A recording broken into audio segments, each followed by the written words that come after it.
course. Are we live now? Are we live? We are live. Mhm. We are live, yes. Nice. Hello, everyone. Hi.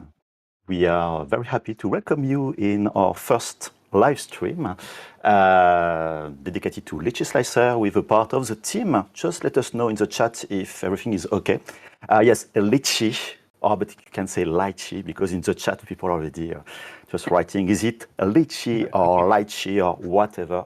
We don't really care, to be honest. Anyway, just to introduce ourselves, you have, I don't know where it's on the screen because I have a very small screen. The first one on the screen on the left is Julian, who is our CTO, who is the co-founder of Mango 3D, the creator of Lychee Slicer, and one of the guys behind most of the new features that you see in Lychee Slicer. You have next to him me,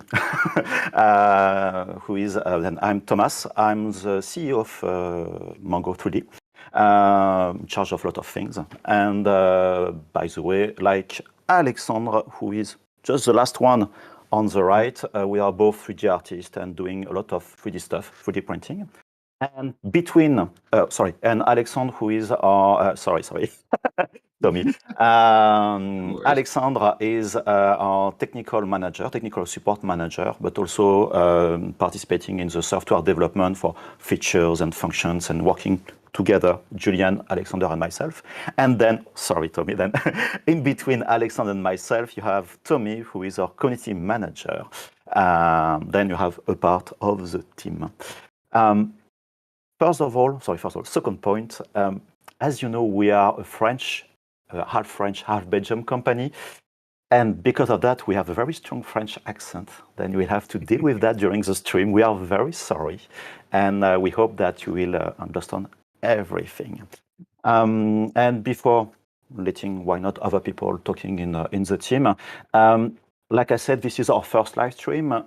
We just want to do a kind of live test all together. That's why it's more in a chill mode, being very friendly. That's why it's a question and answer live stream. Then if you have questions about Lychee Slicers, usage, or why not, things related to 3D printing and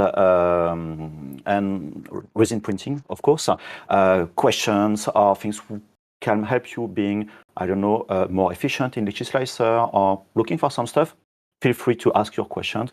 We'll do our best to answer about all of that. And we will have, during this presentation, probably in the middle, a couple of features that we will introduce to you, which are new features, which will be probably released in our next beta version, hopefully next week, not sure yet. And we are pretty sure that you will enjoy them. Do I forget something, guys? No, I don't think so. Nope. Actually, there's something. Yep.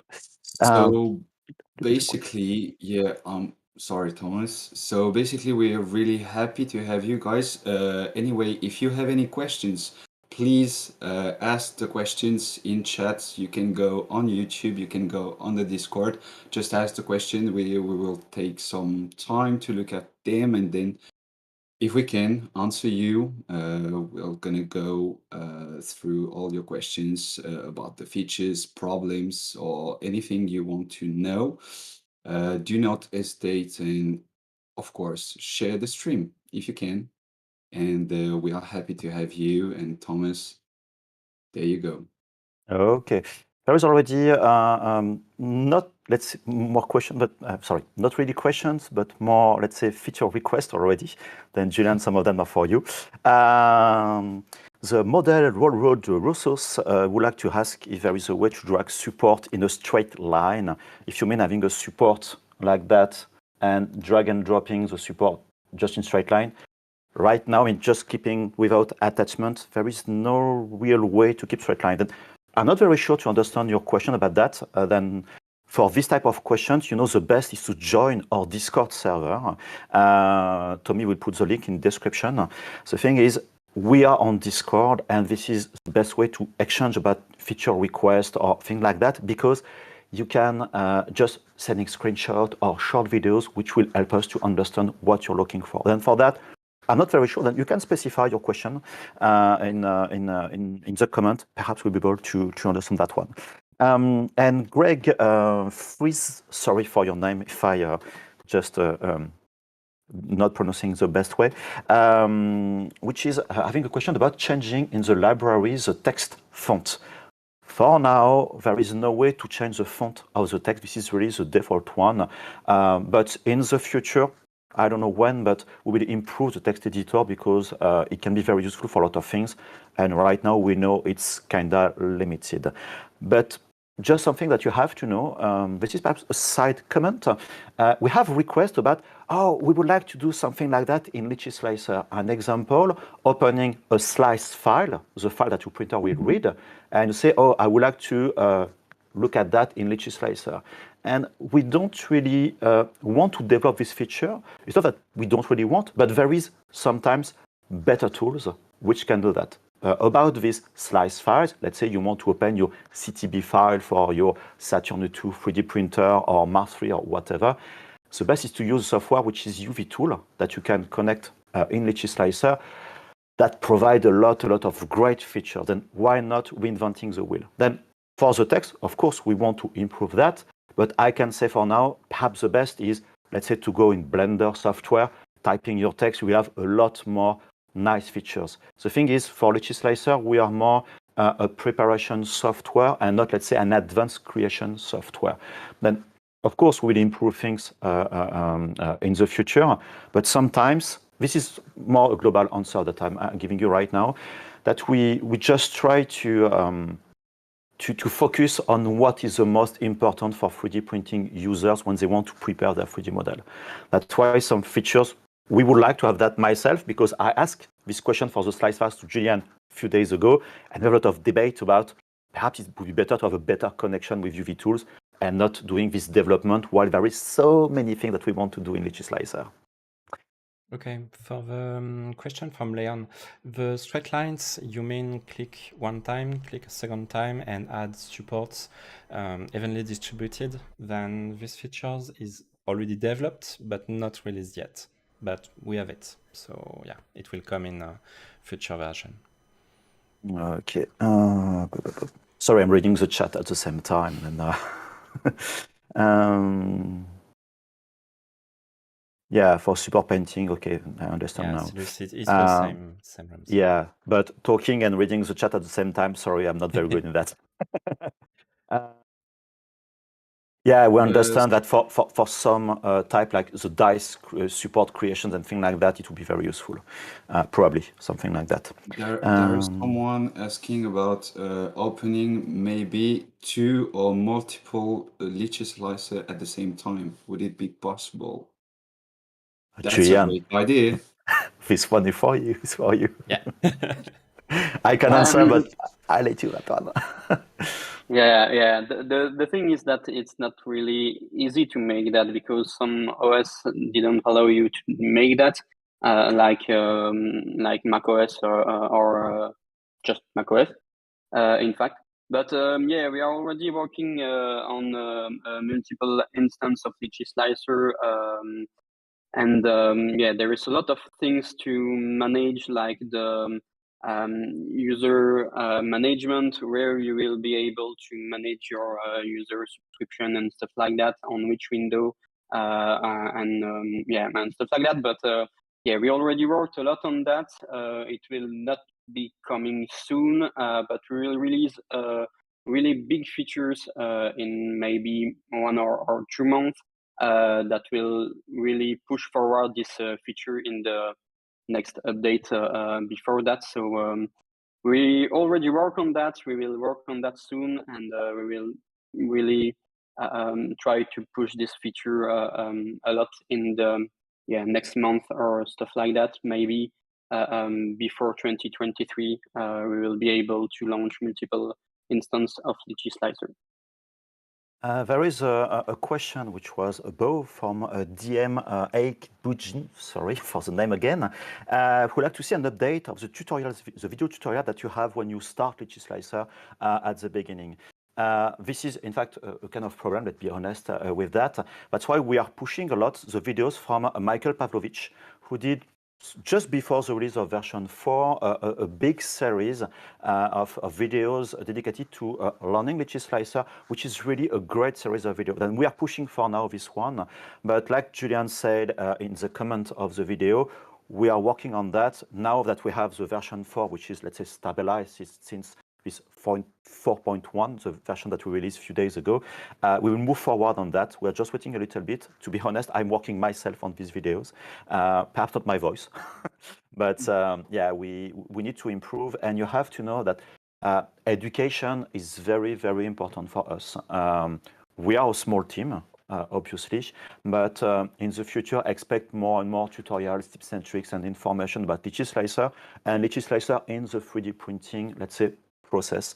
Then it's very, very important for us. And yes, CV, RV, secure. Yes, I'm the Thomas from Hexagon to ZBrush and Lychee Slicer. Yes, this is me. Funny that people know me for this so long time. Okay.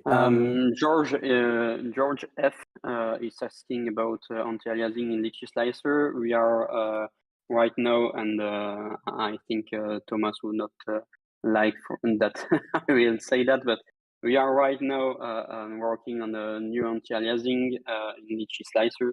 But yeah, we can't say more. But yeah, we are really working on that, and it will maybe come soon too. Something that I would like to add about that, yeah, because it's a lot of discussions and things about anti-aliasing is quite complex problem, not only about development by itself, but let's say the purpose of anti-aliasing. The thing is, now, I don't know if some of you already tried the 8K 3D printers, and I mean 8K, not the big one like the Mega 8K, but let's say the Frozen Mini 8K, or even the new Saturn 2 8K and the Mighty 8K.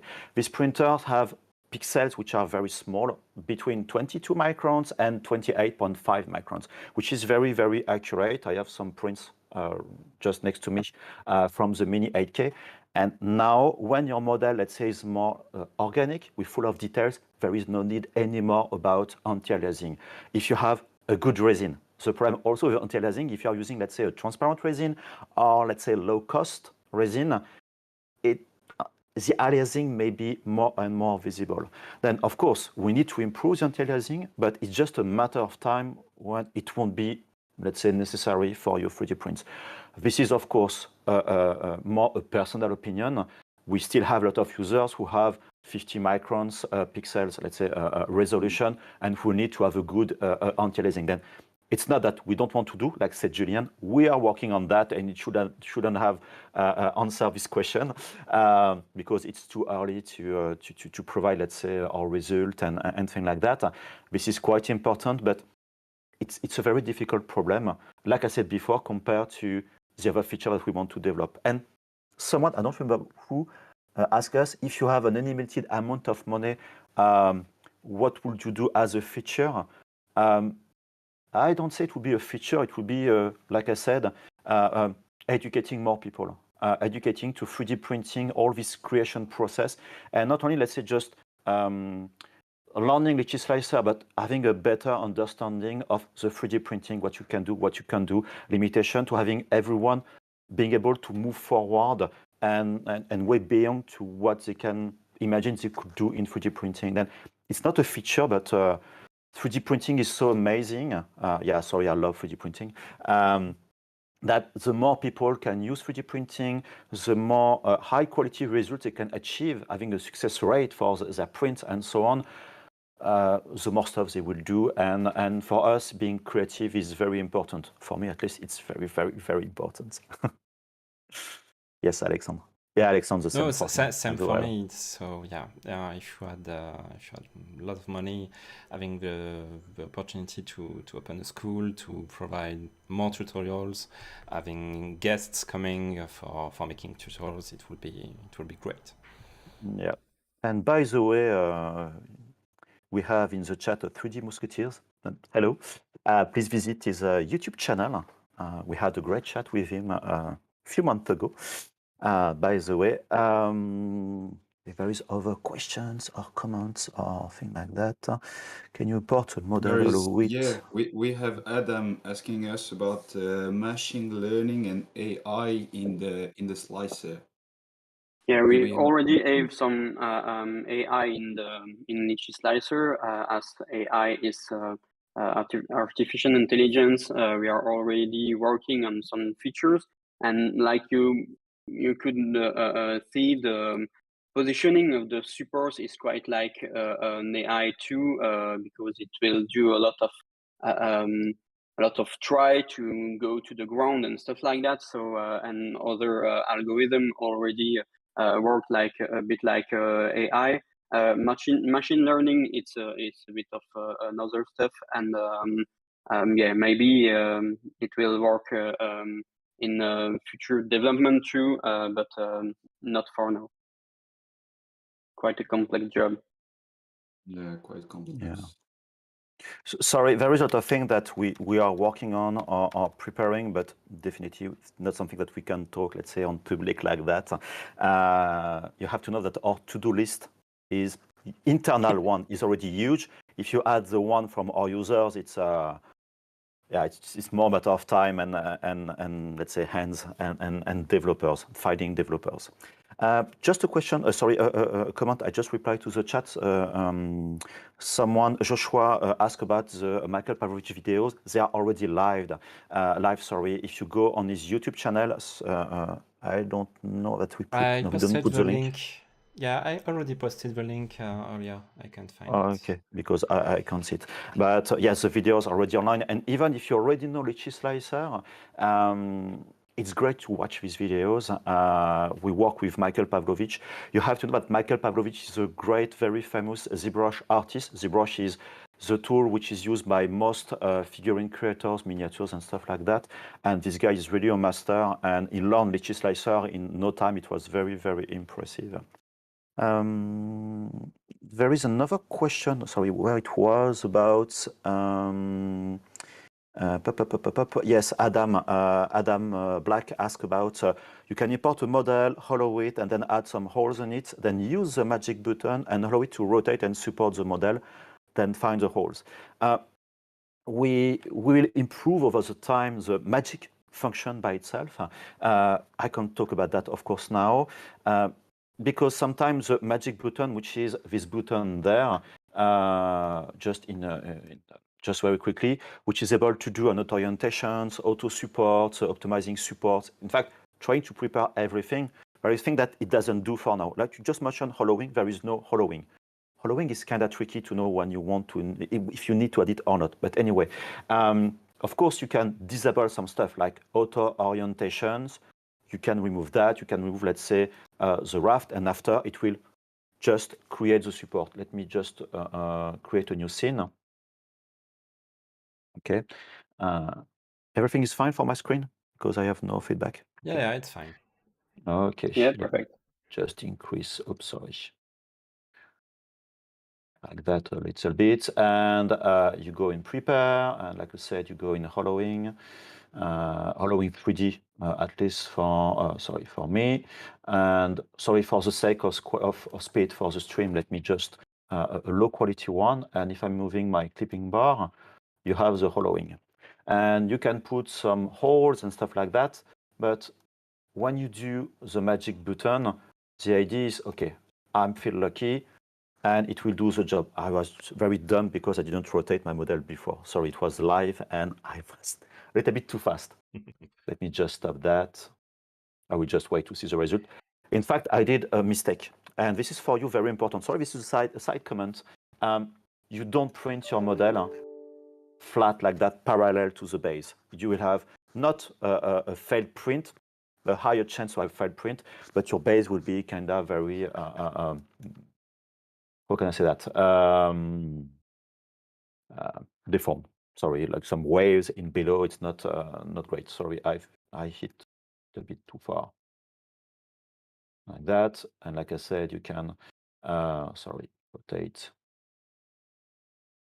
Okay, like that. And if you go in prepare, like I said before, let me update to be sure.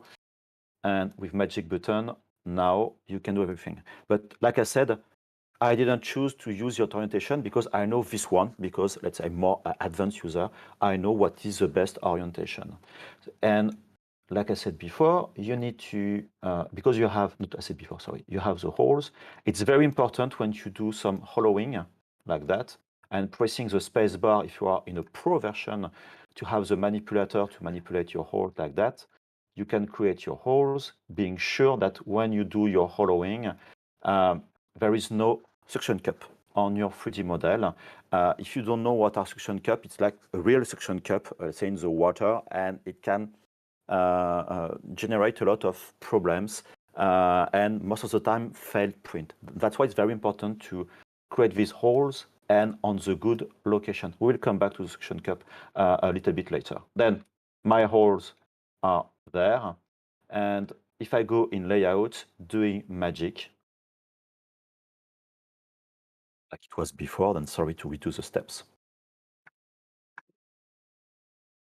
Okay, adding the support. And you see the magic is creating the automatic support, doing the optimization, adding a raft, let's say being ready to be printed.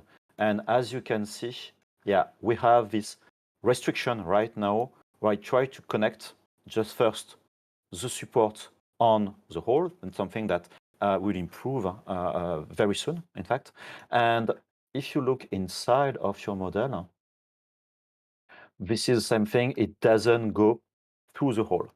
But there is something that you will see very soon. If you use a 3D hollowing, very soon we'll be able to create these holes, really create a real hole in the geometry. And as soon as we have a real hole in the geometry and not holes which are generated during the slice process, then the support will go through the holes directly. Then what is missing right now, of course, is to have the way to create these holes. For the little story, it's already done internally. We need to work, in fact, on the UI and some stuff, but it will also be available very soon. It was not in this. The idea was not to talk to you about this feature that we will release soon, but at least this is in the slicer, and you know about that. I'm not very sure I was clear about the question. I really hope that you understand what I tried to explain. Thomas, by the way, Adam is asking us about the holes getting deleted when you use magic. Like you put some holes, you use the magic button, and then the holes disappear or something like that. Probably if you use the auto Yeah, orient. it's not the case, yeah. Yeah, not now, but this is perhaps something we will be able to add when we'll have this way to generate the hollowing as a real mesh and having the holes being able to be generated as a real mesh. Right now we can export, of course, the hollowing, but not like that. Then at that time, it will be possible to having the supports going through the holes in Magic if we add the function. It's more a matter of adding the ability in the Magic button. The Magic button is in fact calling a lot of features inside of the slicer, the one after the other. It's very similar to the batch tool, which is more powerful in the Pro version, where you can do a lot of steps in a specific folder. It is interesting more for, let's say, advanced users, creators, and people like that, who can select a folder and then doing some things, changing the file name, repairing automatically the files, scaling, rotating, or whatever. You can enable what you want, auto-orient, auto-support, parenting, bracing, raft, like the Magic button. Then probably we'll add these features in the batch tool, perhaps in the Magic in the future. Yeah, but Adam is right that the holes are deleted when you use the magic tool. Yeah. If you put the auto orientation Auto-rotate. on, it will delete the holes, and if you put that on off, it will keep the holes. Yeah, it's like it's not really a bug. It's maybe not really a feature too. We will try to see if we can keep the holes, and but as the auto orientation will change the way the model is orientation, of course, the holes you put in it could maybe not be very useful after the auto orientation because section kept could come with the new orientation and stuff like that. So yeah, maybe a preset we will need to do to keep the holes when you orientate the model. Yeah, we will try to change that or fix that or put settings to allow keeping the holes. Yeah, I would like to add something in terms of using not the software, but thinking the constraint of 3D printing, but also of a software. Earlier, we spoke about AIs and things like that. So the thing is, for the magic function, the auto orientation, it will try to find what would be an interesting orientation for the 3D model. Unfortunately, the software doesn't really have eyes like us. And if we have one, let's say, suggestion, for the auto orientation function is to disable the auto orientation, finding yourself what could be an interesting orientation, because as a user, with my eyes, I see, okay, this is a face, this is a head, and it needs to be, perhaps it's better to be on the top and not on the bottom to avoid having supports just going on the head of this chicken or whatever the character. And like said Julian, if you have a hollow wing without holes, auto orientation is fine. But as soon as you have holes, like I said before, if your hole is not anymore at the beginning of your hollow wing, your 3D hollow wing, but let's say on the other side, you have a huge suction cup. And if you are doing, let's say, a print which is quite large, there is a very, very high chance of failure for your 3D print. Not ready to Lychee Slicer, whatever the slicer, to be the same. And that's why the orientation, changing an orientation, if you already have a hollow wing and holes, is kind of tricky and risky for the success of your print. Yeah. Let me just check the chat. There is so many things that I would like to explain. 3D printing. Another question, having not a slice, but having the possibility to clamp the mesh from the top to bottom and bottom to top, like in other slicers. I don't know if it's something we could add, Julian. I think I already asked. Yeah, I answered in the chat. Oh, sorry, I missed something we will. Yeah, it's something we will add in the future. It's already in our to-do list. It's quite a tricky thing, in fact, in Lychee Slicer, and it will take a bit of time to develop that, and not that much, but yeah, it will. It's a bit tricky anyway. But yeah, it's in our to-do list, and yeah, as I said, we will really launch an amazing feature in maybe 1 or 2 months or stuff like that, and also this kind of tool will be easier to do after that and will be really better for these features coming soon. So yeah, it's in our to-do list and not so long to-do list. Okay. Just in case you need this feature to look inside the model, you have in the, let me just switch to my my view. You have in the prepare workspace, it's on mine.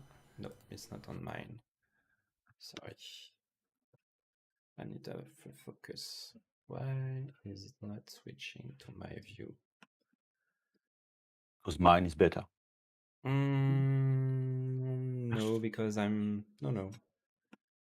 It's weird. I should be on this one. No. Yeah, sorry, the technical issues. No, sorry, it's me. I have two mouse on the desk. So if you have a prepare, if you have a model with a hollowing, it's a feature not so many people know. If you have a 3D hollowing, you need to have a 3D hollowing. It won't work without a 3D hollowing. You can go in exterior, interior view, and it will switch the view. So you can easily add supports inside. Most of the time when someone asks me for being able to clamp both ways is for adding supports inside the model. So with this, it's much more easy to switch. And back to you. Okay, I have a question. Someone asking about fans. How do you do fans? I'm pretty sure everyone wants to know how you do fans, Thomas. Yeah, that's why I loaded my scene on screen right now. I just would like to answer a question before, which was above from DM Aiki Bujin. Can you possibly look at speeding up the initial time, loading time in Lychee Slicer? When you start the software, I will often use another slicer as I just want to check something quickly, and I know it will take too long to load Lychee Slicer. Our loading time, of course, is a little bit longer than you could perhaps just want, of course, depending of your computer. And also, as you know, we are storing things online in the cloud, and of course, we need to load profiles and backups and things like that, which slightly, of course, increase the loading time. But for this type of way of opening files faster, we are working on something because yeah, even myself, sometimes I just want to quickly check a scene or check an STL. And yeah, we're working on something. It's a bit too earlier for that. It's like we talk with multiple instances and things like that. Yes, we are working on solutions to solve this problem. In fact, to have a very, very quick loading time in the future to check your 3D files. But you may need to wait a little bit, but it may arrive earlier than expected. Yes, Yeah. about the fans. Sorry? Yeah, go on the fans. No, just let me know. I won't forget the fan because I just loaded this scene just for that. Yeah, Charlie. Actually, there is someone. Adam is asking, like, is it possible to put like a default raft? Like every time you open Lychee Slicer, you don't have to go in the raft and select your raft and that kind of stuff. Yeah, Yeah, you have some preset. Go ahead. exactly. When you create, I mean, you select the raft that you want to use, you put your values and stuff like that. You can already save raft preset, and like that you keep your settings. But I'm not sure. Is it by default? No, Julian, you need to load your raft. No, you need to load Sure, it. you need to load it. Yeah, perhaps when you have a preset, perhaps we should, as soon as we load a preset, save a preset, perhaps it should be the default one. Yeah, we will think about that. Good point. There you go. Yep. So the fans. Exactly, the fans. Let's talk a little bit. I just saying a little bit. Sorry. Yeah. About the fans and manual supports. You know, we just talked about the magic button, which is in one click is able to create automatic support. You can find the automatic support there, the same things. But as soon as you have more and more complex, sometimes it's better to learn how to create your manual support because you will have a full control. It's not, let's say, the AI of Lychee Slicer, which will do that, but you will do that, like I said before, just because you have your own eyes to see what you're doing. And I have this model from Atlas 3D, which is a Daylila model I just printed recently. And Atlas 3D, if you don't know them, they are partners of Lychee Slicer. It's a company doing figurines and 3D models, but mainly preparing 3D models with Lychee Slicer for a lot of patrons. If you are using, you are subscribing to patrons like, I don't know, Artivision Games, sorry, there are so many names. All these type of patrons, Atlas is doing the job for them to prepare the 3D model. That they are very expert in Lychee Slicers and this model. And on this model, you see there, I have some existing supports, and you see some fans on this location. I will just delete all these supports, and we create, let's say, a new one there. You see, I have an island, or let's say, go to this one. Okay. Oh, notice that my support is in red. And if you don't know what is red with the strips on it means, it's because the support is too close or in collision with the 3D model. It means that if you print something like that, there is a high chance that your support will merge with a 3D model. That's why it's important to edit slightly your model. You can press, if you have the Pro version, the space bar to switch in advanced mode. You see in manual, you have the advanced mode there. And let me just move slightly my model, and this red warning color just disappeared. And this is quite important. Oh, another tips and tricks, sorry. As you can see, you can switch there for the support in the multiple tabs for the tools. If you press the Shift key, you can keep pressing the tabs just to add in fact, groups of tools together and not just closing the one after the others, then pressing the Shift key. Now I have both island proximity, which was enabled, and the support. Anyway, about the mini supports, you need to you can click on the existing support and converting it to a mini support, but the best way, and especially if you want to create these fans, is to use hotkeys. If you press Control and Alt on Windows, and I think this is Command and Alt keys on Macintosh, you can just click a starting point and then connect to an existing support.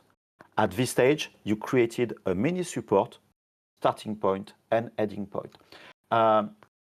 Depending on the version that you have, you can change some parameters, like my tip diameter is set to 0.3 millimeters, and the other tip, because a mini is just composed of two tips, top one, bottom one, and the bottom one, I can change as well the size, or let's say to have a bigger one. Like that, it will be more progressive mini supports, and the tip, of course, will be very small. My mini support has been created, and now to create your fans, you need to use another hotkey, which is Alt and the Shift key. Alt and Shift key is what we call, in terms of feature, which is the continuous support mode. And at this stage, you see, I just need to click like that to create all my other supports. What what this function is doing, let me just undo. I have my support there, and you see if I'm pressing, you don't see my keyboard, but I'm pressing right now the Alt and Shift key, and it's just keeping the selected supports, whatever it's a mini support or regular support or a parenting support, and reuse the starting point and just looking now for another endpoint. You see this one is selected, I click, it starts from this point, I can go there, and you see I can create like that very quickly my fans. And if I'm done, I just release the keyboard and it's fine. Meaning that if you want to create another fan based on this one, it's selected, and now I will switch to this continuous mode with Alt and Shift key, and I can create, oops, sorry, I've just pressed my mouse wheel. Sorry, where it was, yeah, let's say this one. And now you can create other mini supports. And as you can see, collision detection has been enabled, and say, oh, this one may be risky, then why not trying to move it like that, and it's done. Oops. Then to Easy, summarize, right? sorry. It's very easy.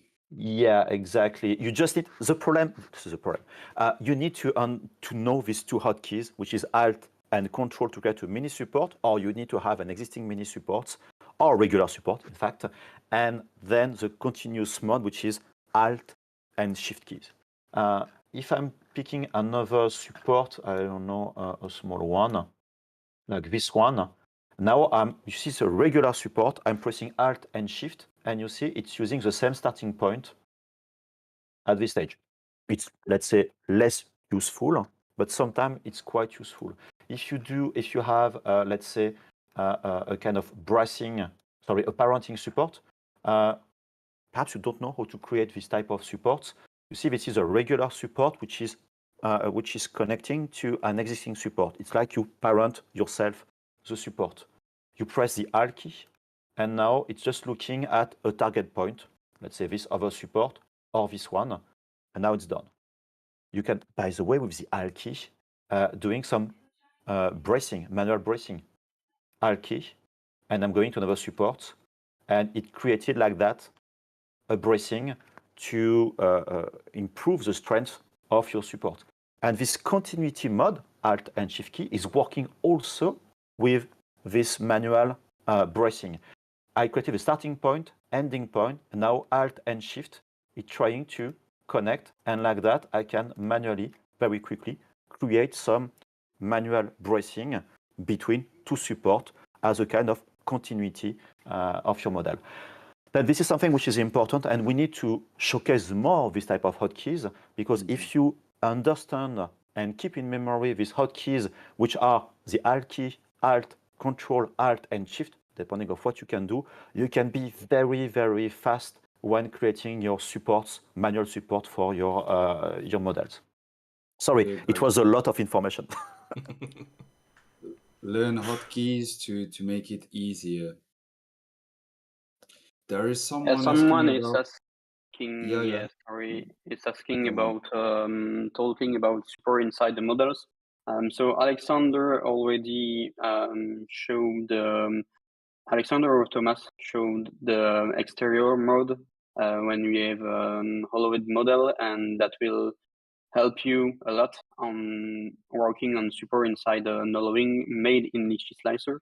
Yeah, Thomas is currently showing you that he's adding a hollowing 3D inside the chicken, and then when an object or a model have hollowing 3D, you can switch to the inside view with the left button called interior, and then you will jump into the interior of the model, and you will be able to do everything of your supports and breathing and stuff like that as usual directly inside the model. It will hide every other supports that are not in the interior of the model, and you will be able to really quickly manage the interior supports. Just like I said, Julian, I have some, sorry, this is not very interesting support, but like you said, now I'm using this interior mode, and as you can see, the support which are outside are not visible anymore. Another thing which is, this is, on my end, I'm not using a lot this exterior mode. It depends really, in fact, of the model, but I'm using a lot the clipping bar to work like that. The problem is, okay, yeah, but I see the model from the top, and I would like to put my support, which are in fact on the other side, which is kind of tricky. You have to know that you have this handle, this manipulator for the clipping bar, but you see there is a bottom button. If you press on it, you can switch like that between top and bottom, and then you can go this way and creating your supports like that, and you just see, in fact, the interior, but from the bottom, your model. You can even use the page up and page down hotkey to switch between the two different modes. Then between the exterior mode and the clipping bar, you have multiple ways to work inside of your model when you have a 3D hollowing.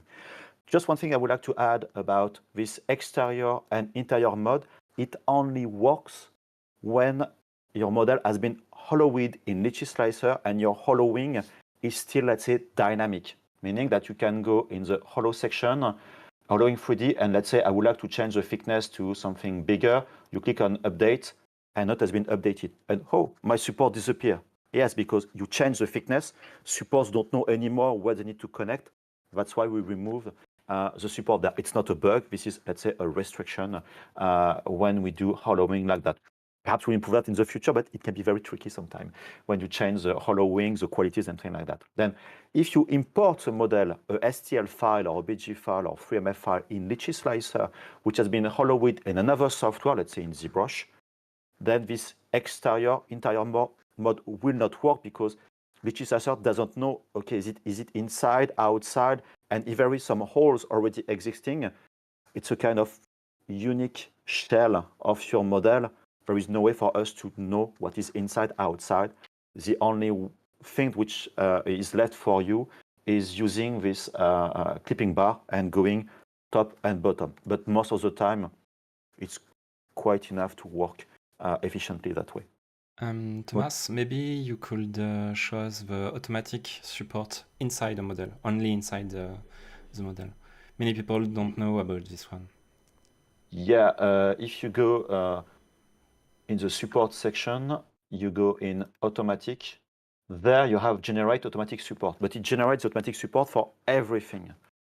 You have a little drop down next to it, and you can say to generate support only when you have existing islands on the model. And if there is no detected island, it will first detect the island and then generate the supports.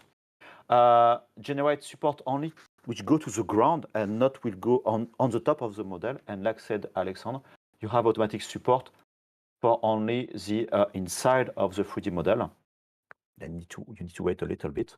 And sometimes it can be quite easy and fast to do your support that way, faster than doing click and click and click. You see, and you have all the support which have been generated only inside That's why I still have my model outside untouched. Good point, Alexander, because I forgot about that one. No problem. Yeah, sorry. Yeah, I explain a lot in my videos, but on my French YouTube channel. And unfortunately, it's not in English yet. For French people who are online right now, I'm working and preparing a new series of videos dedicated to Lychee Slicer, and the idea is to translate them in English later to have a very, very big series of tips and tricks and usage and features about Lychee Slicer. There is so many things to explain in Lychee Thomas, Slicer. there is a question that you will like. There is a question from Ike Bunjin. He asks if you scale a model, if a slicer can scale the support with it. We have something. I'll let you show the... Yeah, yes and no. Let's Yes and be very clear and transparent. Yeah. You see, let me just delete in the support, the whole support of this model. Okay, and I will recreate new supports like this one. Let me just go back there. Okay, like that, and okay, imagine this is a nicely well-prepared 3D model with your supports. It happens that yes, sometimes you need to increase the scale or decreasing the size because whatever it doesn't fit in your 3D printer, or you just want to print way bigger. You have to know that I love printing very quite large size 3D print, and I'm always scaling my models. In Lychee Slicer, you have a way to increase the scale of your 3D model and keeping your supports. But there is one thing, and I will doing some education about that after, because there is, like I said, I said yes and no. There is some restriction to keep in mind. Then if I go back in layout and I want to decrease, or I don't know, like that, my model, this is what is happening right now. As you see, I still have all my tips being connected to my model, but the supports are going in all directions. Why?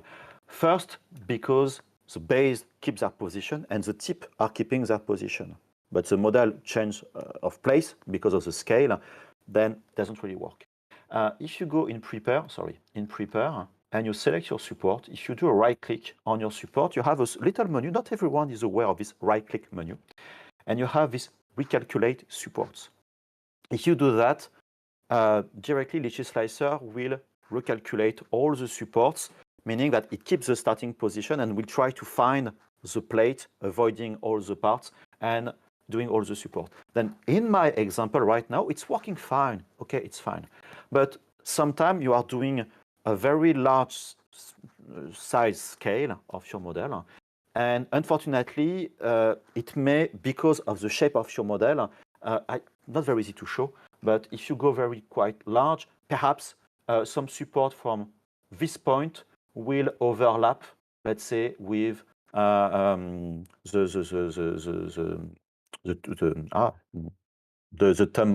thumb of the fit.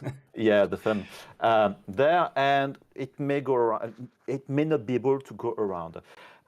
That's why if you want to rescale, it's great, let's say, to increase or decrease between few percent up to, let's say, 50 extra percent or 50, let's say, remove 50%. Sorry for my English at this stage. Then, yeah, a little bit is fine. Too much may be problematic. That's why you need to check a lot your support. And now comes, that's why I would say the education. Let me just doing the same thing like before with a large scale. Let's say my model, I would like to scale to 300%. Okay, same thing. You see at this stage, all my supports are going inside of my model because it's way too big and my position, initial position was there. Let's do the same thing. Doing all my support, right click and recalculate support. As you can see, nothing has been lost and everything is fine. Great. But when you have a model with a lot of complex support, it may be problematic. Now comes, like I wanted to explain, the real issues. When especially you increase the size of your 3D model and you say, okay, I'll scale to 200%. which is fine because my printer, like is right now, this is a Saturn II. I have a lot of space. I would like to print big. Let me just scale 200%. And you do this recalculate function feature, and all your support still seems to be fine. Okay, done. And I'm sending my 3D model to the slice process and then to the printer. There is a very big chance that your print will fail. Why? Because when your model has been prepared, let's say by someone, it has been prepared based on its scale.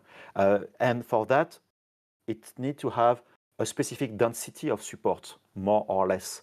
If you increase your size without, let's say, increasing the density of supports, the strength applied to your 3D model during the printing process, when it's going up and down, the spinning process, there is a high chance that your support will break because there is not enough support just to keep your model in position and things like that. Then that's why it's very important when you do this operation. It's great, but you need to know what you will do, and you need to be prepared to update your support, adding perhaps some extra bracing, doing perhaps some fans or more support, because your support, which was supporting, let's say, a small a finger like that, if you scale to 200%, it will be a very big finger, and at this stage, your support won't be enough to keep your model just to print or keeping in position. That's why it's very tricky. It's great, but it needs to extra post-process. I hope I answer your question. And, yeah, I'm giving a lot of information that this is quite a lot, I guess. Something you can eventually show is in the tip or in the mid or for the pro version, you can increase by a percentage or by a value the tip or things like this. Yeah. The calculator. Exactly. Another thing, which is for this specific question, I increase the size of my model. Perhaps I need to increase the tip of my support or just the thickness of my support. A lot of mini supports, miniatures, miniatures models, let's say a small gnome or a small, I don't know, character. If you look at that, most of the time, the tip size is 0.3 millimeters, 0.4, 0.20 millimeters. This is very, very thin. It can work fine for a small miniature because the area that your printer will need to unstick from the FEP of your 3D printer is very small. There is not a lot of strength applied during this pinning process. The problem is the bigger is your model, the larger will be the area to print and to unstick. Then having very small tip like 0.3, and if you don't have enough density, for sure, it's when you see, and perhaps you already face this print failure, it's when you have your supports which are printing and there is no model.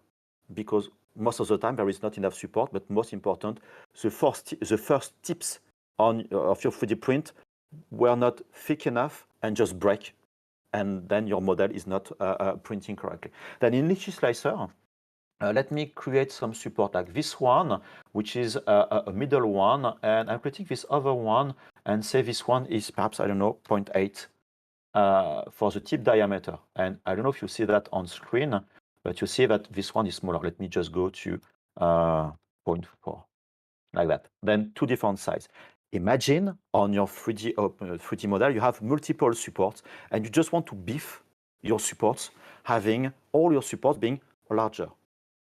The problem is, if you select all your support like that, you have some values. And if I'm entering there, I don't know, 0.8, all your selected support will keep these values of 0.8.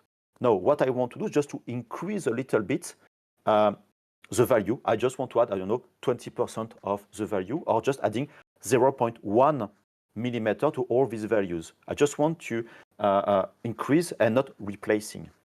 For that, you have, like said Alexander, if you go in the tip section, not in the global, this is a pro feature. If you go in the tip or mid, base, etc., you have this small plus and minus icon there.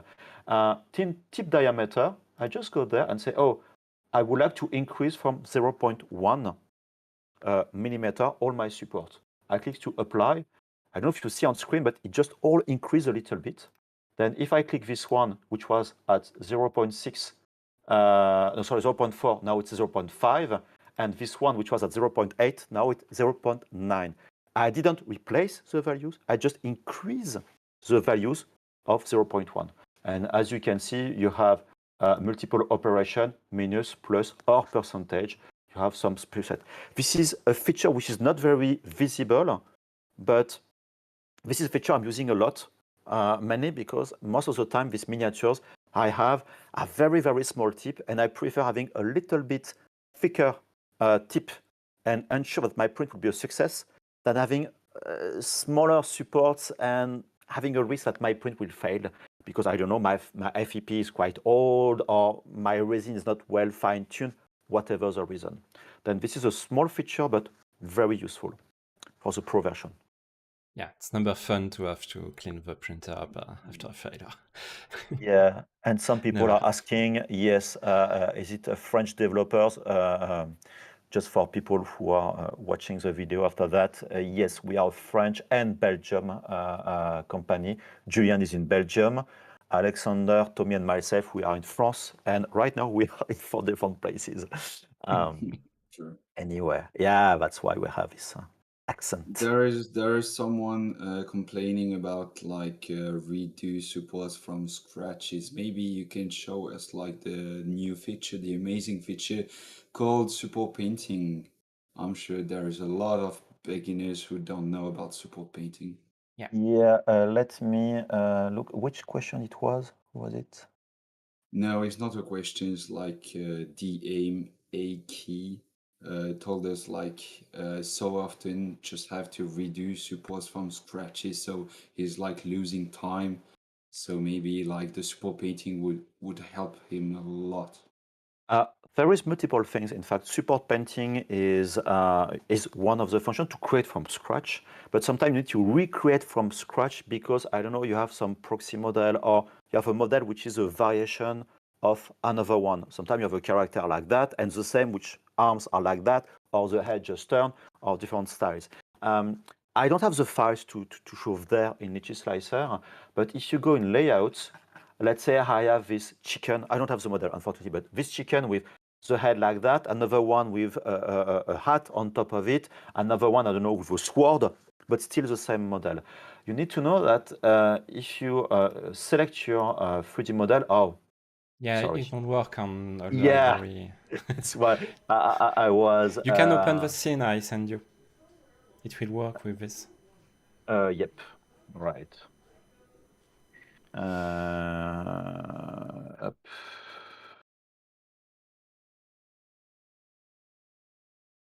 Let's wait. This is a model from Grumpy. If you you see, this is behind me on my screen. I don't know if you see that on my screen. Yes. By the way, yeah. we have a question, like you are showing the refresh mesh. We have a question about the shifting that can occur during the Yeah, I will refresh. explain that. Yeah, exactly. One of the best solutions, which is not perfect because it requires some extra work for the part which are not supported.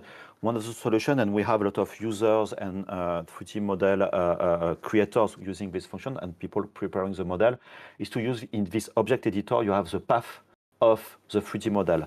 Then if you have a model which is similar and in the 3D software which has been used to create the model, all the models, the different models have the same position, it will work. If you go, if you open the STL and other software, changing the position, scaling, and things like that, it will not work. It's redesigned to work when, okay, this is the same scale, position in the source software. Then if you go there, you can click on this button or browse, which is the same function, select another 3D model. It will replace the 3D model and keep the support in position. However, and just to answer what Alexandre was saying, the problem is sometimes if you, let's say you have a character which is like that, and the other one, you have an arm which is, let's say, far, and the bounding box of the 3D model is changing of size. The problem is the center of the model, the bounding box, will in fact move slightly. To solve this problem, if you go in prepare your model, then you have your support, your new model, and there is a shift. If you go in object, you have this menu, Yes, you need to open the menu. People don't open the menu. We noticed that. You have the shift support to new object center. This is a weird name, but what it's doing is shifting your model to fit this new model. And most of the time, almost every time, it's working fine. When it doesn't work, it's because the model to replace has been too much scale or move in position in space, and it doesn't work anymore. Then using the shift support and using this replacement of model, if you already have support, it's just a very similar model, a variation of your model, it will working fine. And then to answer, let me just remove that and my raft. And I will just keep the body. Oops. And I will even remove the symmetry. My end, there is no need. Manual and none. Okay. Where is my pen?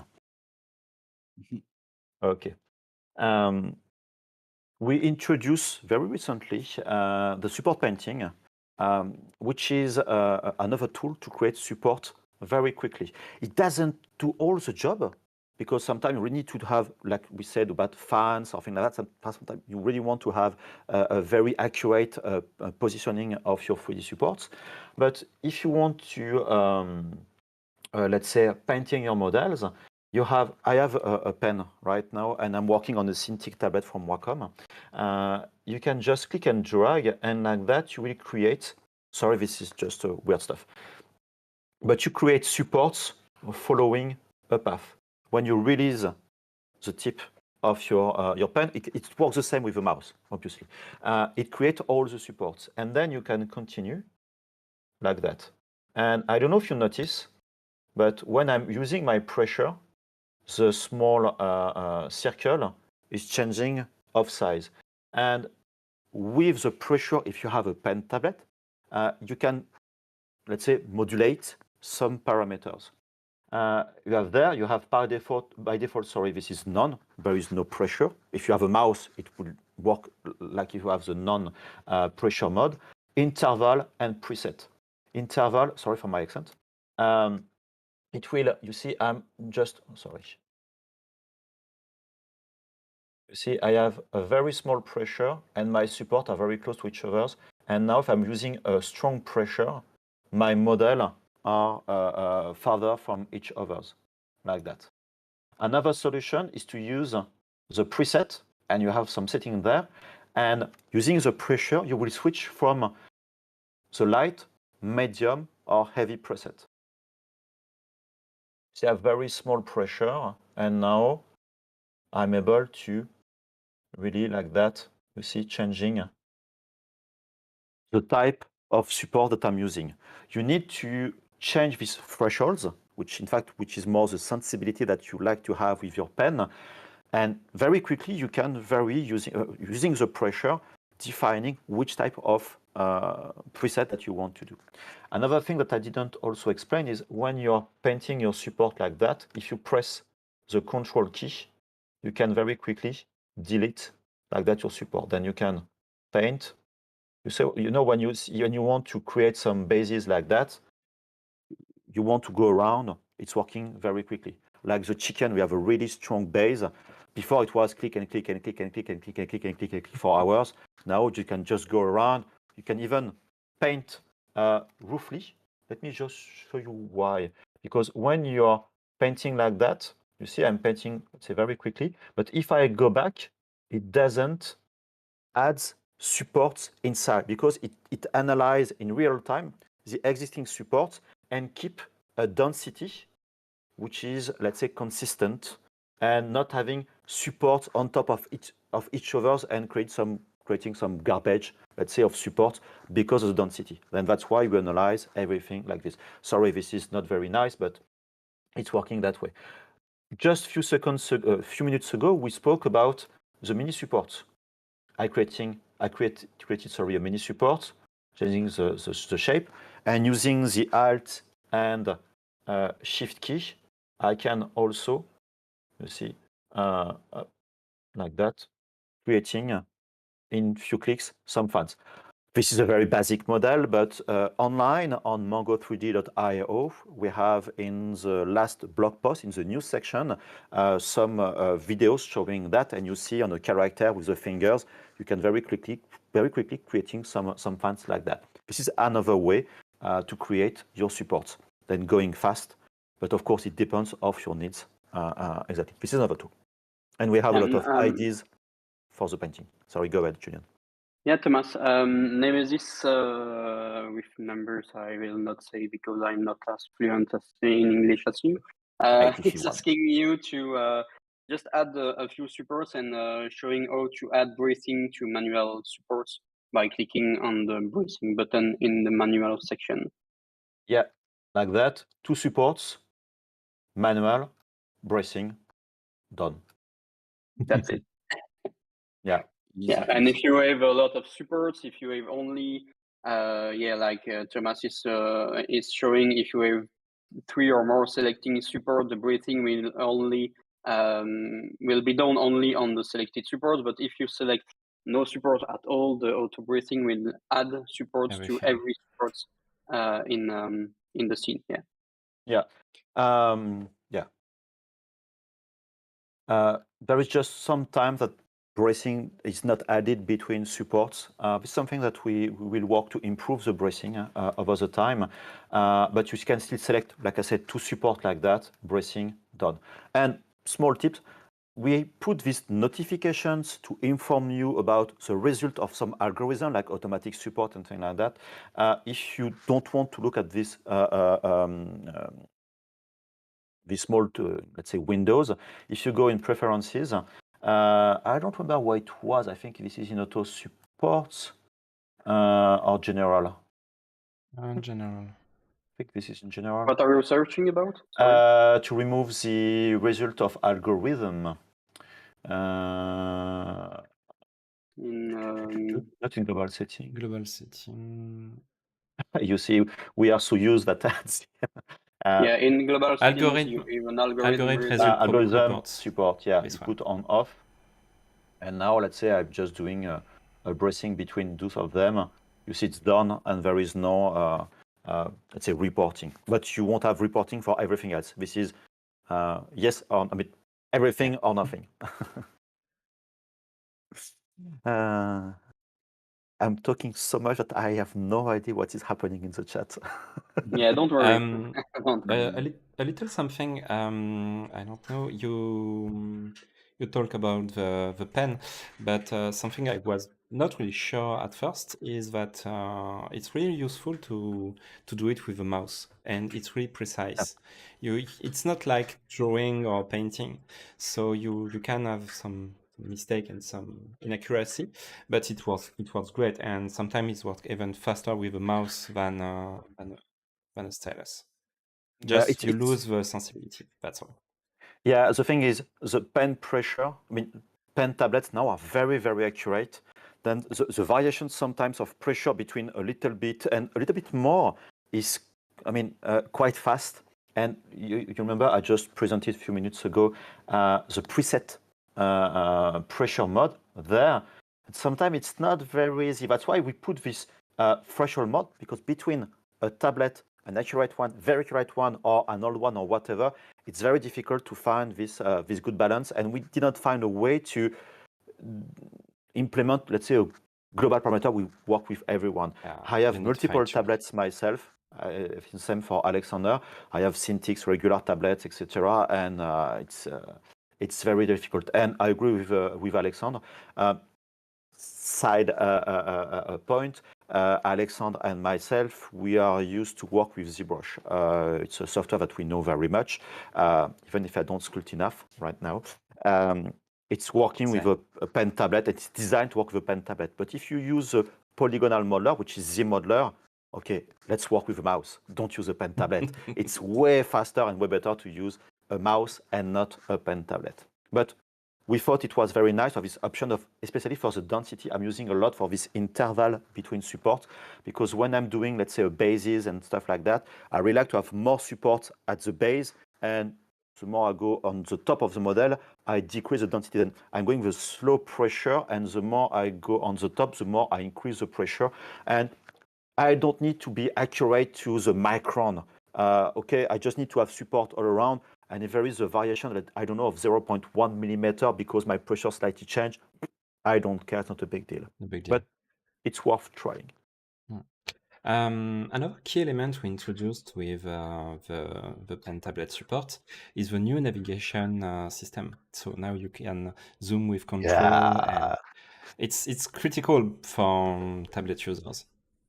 Yeah, because before releasing this painting mode for the support, the pen tablet was not really working in Lychee Slicer, and we have some users coming, let's say, from ZBrush or Blender, using the sculpting tools and so on, are used to using a lot of most of the time a pen tablet, and was really restricting Lychee Slicer. And also, when you are using your pen tablet and doing, let's say, some 3D navigation like that, you are using the button, which is a right-click button. Then we updated the 3D navigation, and you can use also with a mouse. You can use the right click to do a rotation, Alt key and right click to do a pan, and Control and right click to do a zoom. And the zoom is focusing mainly on the position, the initial position of the cursor, and which is some improvement. Side note, if you're using ZBrush, this is the same navigation as a right click navigation in ZBrush. I don't know why, but like lots No of idea why. don't know why. Yeah. Can you show in the export section the screen space scale Oh yeah. for Joshua Lennon that asked, would there be a way to show a user or supported the print is based on screen space? I find myself adding too many support to a small model when it's not needed. And that's why we introduced in the version 4, I think, the new screen space scale. Exactly. You are not alone. We all yes. do this You know, mistake. It's really a big problem that a lot of users have. It's like the mesh or the object you are supporting is really close on the screen, and you don't always manage how small or how big the model will be in real world. So yeah, go ahead, Thomas. Just picking something on Noemi's computer. Just wait a second. Yeah, so the thing is that in the at scale button in export menu, you have an at scale on the left, and in the at scale you have this banana. I'm really proud of Oh no way! banana for scale, and I have the banana for scale. It's a banana for scale, the official one. And yeah, we put a banana for scale and a can and stuff like that to help you manage how big and how little your print will be. But in the top right of the screen, when you are in at scale mode, you have this physical size mode. If you put that in on, I think we have a tutorial to allow you to know how to calibrate that. But to calibrate that, there is a small text explaining you will have to take a ruler and to measure the white line you see in the top right of the screen, and then you put the result of your physical measurement. Physical size mode. I will put the link in the oh, okay, it's already done. Perfect. And so with that, as soon as you will put the value, the screen will zoom or zoom out to allowing you to get the real size, the real world size, the screen space size of your model, and it's really interesting. If you see my screen right now, of course it's different for you. I don't know your screen and the way you are seeing this feed on your YouTube channel. I mean, on the YouTube channel.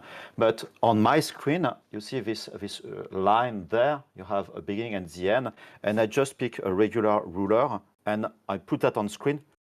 Be careful about not scratching your screen with a ruler. Use a plastic one and not a metallic one like mine, and just measure just look at the distance between these two ticks and enter the value. Then for my screen, this line is 60.1 millimeter. And when you do that, the camera will change first from perspective to orthogonal mode, because the perspective is tricky and there is no way to know, of course, to understand the variation. And it will just move to be sure that my model is doing the real physical size. If you look at the documentation, and then we put the link, and as you know, we have a documentation which is in progress, but at least you can check a lot of things. This is my screen, in fact. This is, you see, V61. This is the Delia model you saw at the beginning of the stream, and the print and the model are, visually speaking, at the same time, at the same size. There is a small variation because the model is on front of the screen and I take a photo, but the size is exactly the same. And then when you are in this mode, okay, you know if you have enough supports, if you have enough density of supports or perhaps too much. And like I said, even everyone had these issues of putting too much support or not enough support for the size of the model. And it's great to, okay, I know this model will be, of course, close to the size of the can, but not very easy to know. Now you know exactly. Really try this functionality, physical size. It's just, okay, just taking a value, it's nothing. And after that, you will see it's very great. Don't try to, you can only pan and rotate. You can't zoom, because if you zoom in and out, the scale won't work anymore. And that's why you need to disable, and then you go back to what it was before. It's very, very important. And I just pick, you may not see that on screen. I don't know if it will be, yeah, okay, this one. This one is a small keychain that our marketing manager, Noemi, printed, and was very happy. And she printed that, and it was something like twice smaller to what she was expecting. And it was a kind of frustration because it's so small, I will do nothing with that, and it's useless. Hello, the cat. Sorry. Yeah, we have cats and stuff like that. And Yeah, it's and late. she said, and when we developed this functionality, she said, oh, if I had this function before, I would have spent my time printing something so small. I would have increased the size and then having something which was what I was expecting. And I will show another function just after that. Then really try this functionality, and it's so useful because even when you, let's say you have some models that you import because you purchase a model, you subscribe to a Patreon, and it's not always easy to see what will be the final size of your model. Like that, you will know very quickly. Trust us, it's very, very efficient. While we are on the visualization tools and also but support densities and things like that, I will just load this one. Yes, I want to use a click file. I speak a little bit about the islands and also why sometimes there is no need to add islands, and having some tools to help you to understand better what will be printed with your model. This model has been just slightly prepared before this presentation. It's a part of a model created by Martin Verheven, which is a fantastic Belgium artist doing crazy stuff. And as you can see, there is a ton of islands, a lot of them. And if you want to prepare a model like that, you will create a lot of supports. And okay, I'm not sure about the size. If I'm going in prepare, I can switch on, and I see that this model is, okay, not that small, but not that big.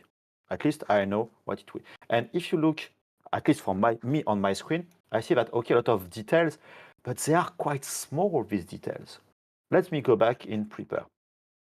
Before that, I calculated all my islands. Then you have the island detector, and I was in, I think I did that in real mode. Real, it will just try to look at all the islands layer by layer.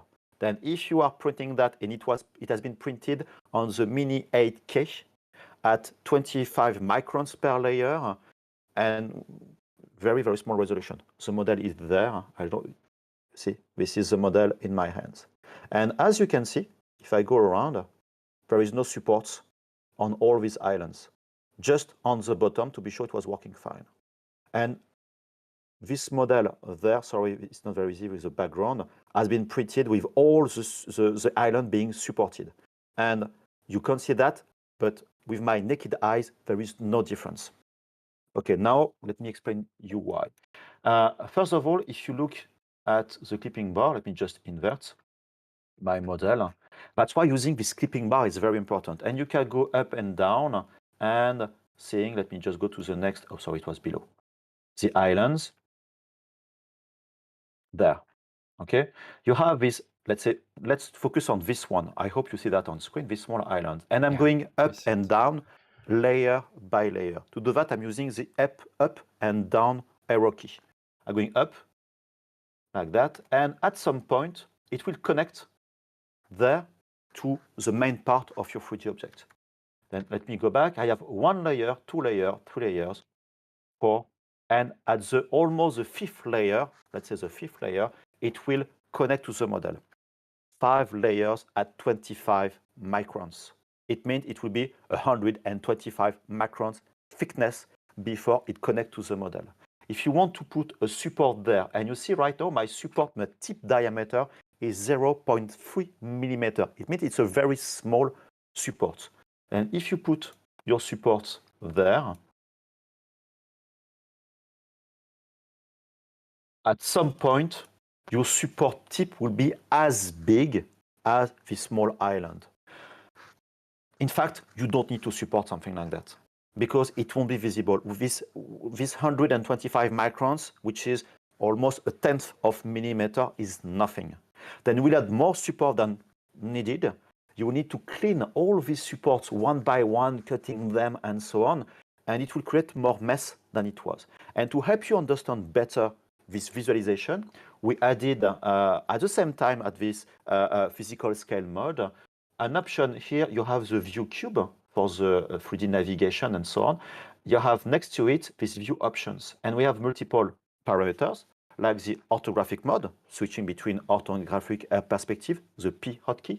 You can flip the camera, which is going from top to bottom, and another function which is very important. Of course, you have the normal mode, which is just for the fun, and you have the layer thickness preview. And it will show you on screen a preview of what would be the real thickness of your 3D model. If you print right now my model at 30 microns on this Saturn II, this is a representation of all these layers that you will have on your model. And you see all these layers that will be added.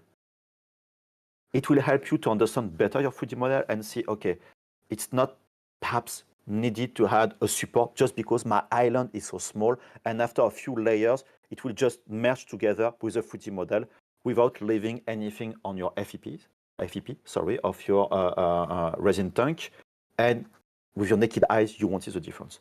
On my end, most of the time, when I have some small islands, I don't put supports until I have more than 10 layers until they connect to the model. Of course, it's very large islands or a small island which after creating very large layers before connected, I'm using support. But when it's very, very close to the model, it's not needed. That's why using these tools of this physical size mode to see the real size of your model in the real world and simulating the real world, and this layer thickness preview mode, it will help you to understand better, is it needed to put support, why you need to put support, the size of your support, and understanding better how to support your model. Of course, if you don't do manual support, it's not very useful. But if you do manual support like fan and stuff like that, it's very, very useful. I hope it was informative.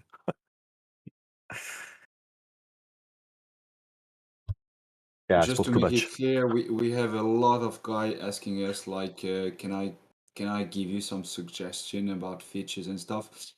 Guys, in the description we have the Discord. Just join, and we have like a suggestion section where you can just write suggestion, and we go all through every day, every time. So just put your text there, and we'll take a look. Yeah, it's very, very important. We promote a lot Discord because almost the whole team is on Discord. not everyone is visible, but almost the whole team is on Discord. And of course, we spend our time on Discord. That's why we're using Discord right now, in fact, for this stream. And we exchange with you because you can send an email about suggestion, but suggestion is not always, of course, some of them are very explicit. Okay, put a hotkey to switch from, I don't know, the raft 1 to raft 2.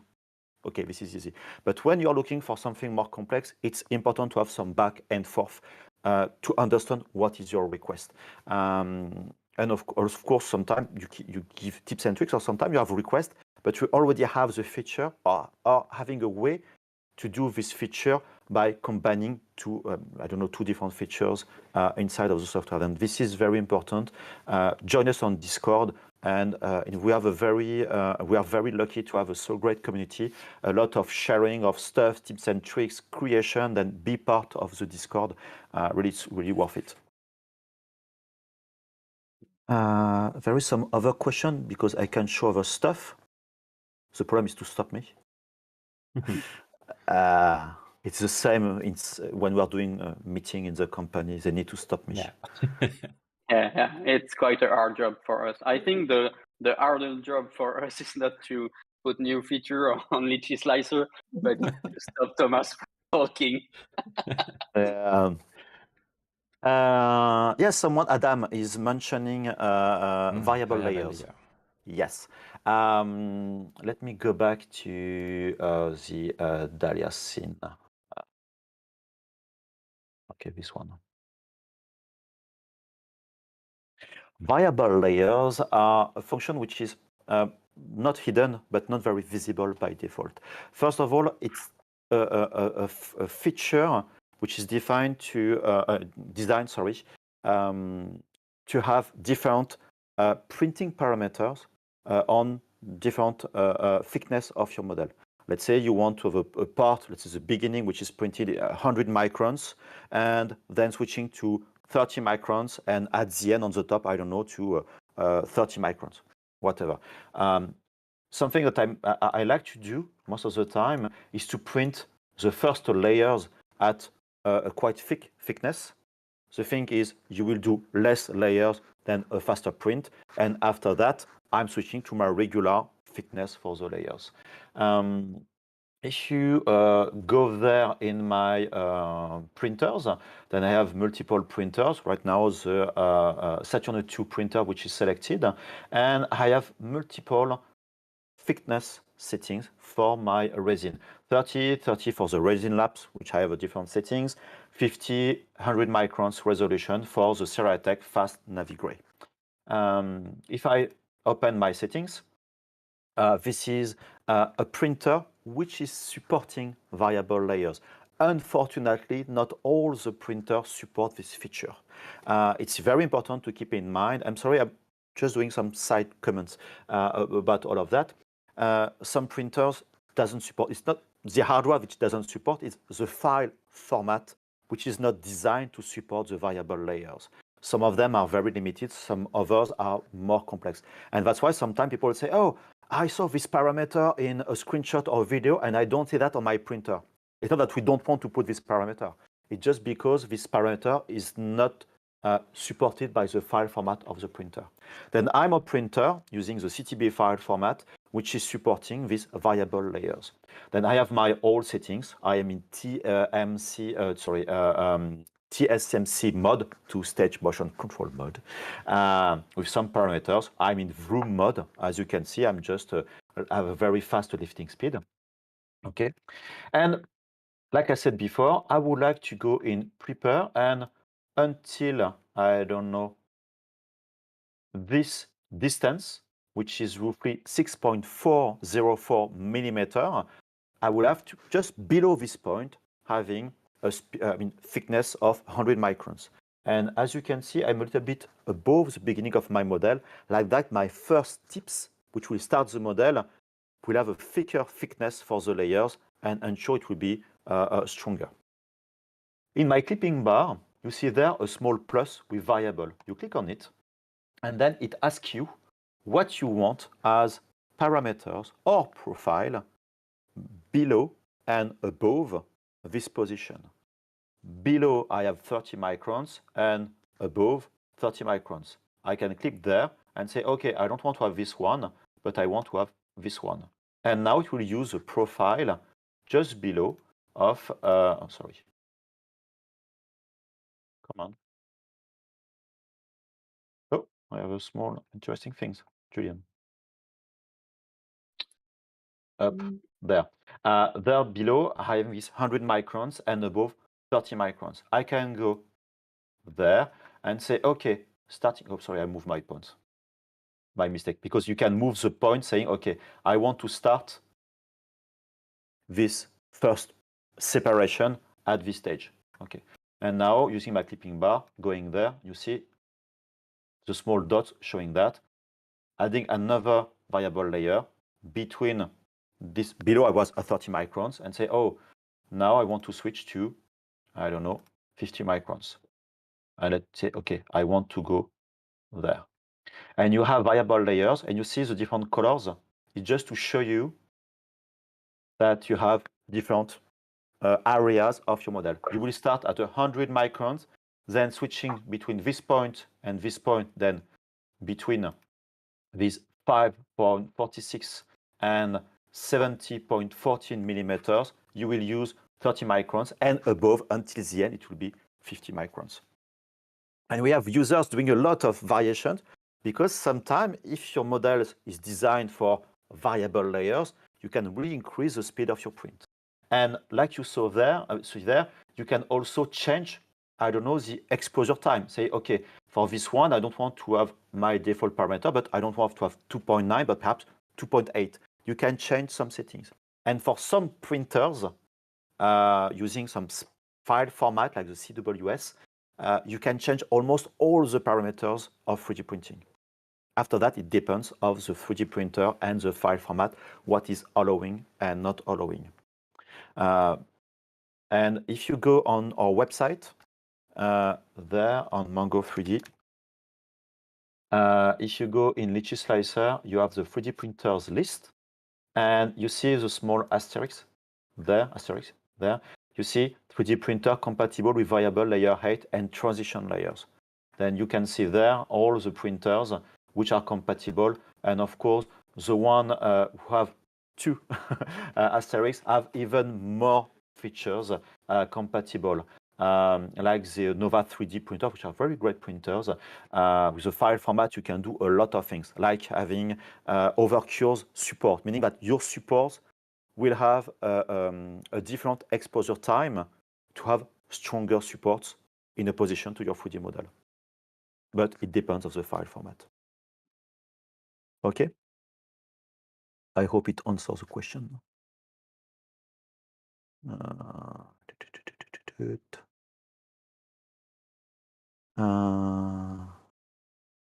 Yeah, I'm already eating too much chocolate. That's a problem. Actually, we yeah, have Joshua is asking about yeah. variable thickness. Is it rely 100% on the printer ability to use the G code? Not really. It depends on file format. By example, the CTB version 4 is able to use the variable thickness, and that's the format used in the Lego Saturn 2 that Thomas is using right now. And this format is absolutely not G-code file format. It's a proprietary file format, but it's compatible with variable layer. So it depends on the file format and stuff like that. But yeah, the CTB v4 used by a lot of printer is compatible with V3? variable, but yeah, only for a few settings, not every settings, like the printer that's using a G-code compatible file format. Yeah. And V3, yeah, V3 is V3 also as well. compatible. Yeah, we released this variable layers before a competitor who designed this file format introduced that in their software in the new file format, which was kind of fun. Yeah. Doing things that they were not able to do. Yeah, Nemesis is asking the difference between save scene and save light scene. The save scene functionality is saving all your mesh data inside one file, the LYS. for the save scene, and the save light scene only saved the scene and the support, but not the mesh. So not all the triangle of your model and stuff like that. It's only rely on the fact you have the STL near the lit file in the absolute file path or the relative file path. So it's the difference. The save scene will create a much bigger file, but you will able just to send this list file to everyone, and you will be able to open the file and get back the object and stuff like that. And the save light scene, you will be able only to send this file with the STL or OBJ or 3MF file with the lit file to allow him to see your file, your supports and stuff like that, but also the model. That's quite important. Yeah, if you look on my screen right now in the object editor, I have the path to the STL file which is used in this scene. If I'm saving that as a lit file, and for whatever reason I'm removing from my computer this STL file, when I will reload the file in the future, it will search for the STL, say, oh, I can't load this file, it's missing. It will ask you to locate the file. That's why, like said Julian, the 3D data, the 3D models are not included in the file. Then it's faster to save. And the good thing is, let's say you prepared a model like this one, you spend quite some time on the support, and I don't know, a friend asks you, oh, I purchased this model, I have this model, did you prepare that? Did you prepare the model? Then you can just send this lit file to this friend, and it just puts the STL next to the lit file format, and then it will load, and your friend will have all your support scripting done with a 3D model. Then if you work with a team or whatever, it's a way to work also collaborative. You just need to share this small file, and it will load what is needed as soon as, of course, it can locate the file. And it's quite interesting. But if you work, let's say, just locally on your computer with just a few files, and list file, of course, are working perfectly fine. Just a matter of difference of what you want to do. Do I show what we will release next now, or since Maybe I think we talk a lot? it's been almost 2 hours. I think it's time for surprises. Yep, a little bit. Hold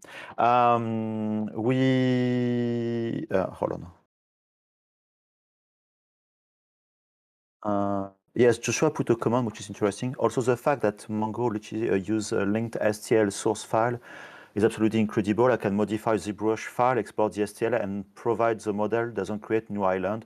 All change work exactly.